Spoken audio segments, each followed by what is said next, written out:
এক দেশে ছিল ছোট্ট একটি টুনটুনি। সে থাকতো এক আম গাছের ডালে, ছোট্ট বাসায়। সেই বাড়িতেই থাকতো এক মোটা আলসে বিড়াল। বিড়ালটি সারা দিন ঘুমাতো আর ভাবতো, ইস, যদি টুনটুনিটাকে একদিন ধরতে পারতাম। একদিন দুপুরে টুনটুনি বাসায় বসে গান গাইছিল। বিড়াল চুপি চুপি গাছের নিচে এসে দাঁড়ালো। সে মিষ্টি গলায় বলল, টুনি আপা, তুমি কত সুন্দর গান গাও, একটু কাছে এসে গাও না। টুনটুনি বুঝে গেল বিড়ালের চালাকি।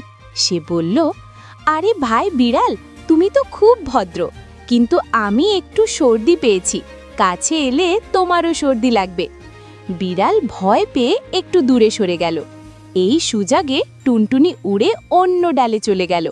বিড়াল বসে বসে শুধু লেজ নেড়ে আফসোস করতে লাগলো। তারপর ছোট্ট বন্ধুরা, ভিডিওর পরবর্তী পার্ট দেখতে চ্যানেলটি সাবস্ক্রাইব করে রাখো। ভিডিওটি ভালো লাগলে একটি লাইক করে দাও।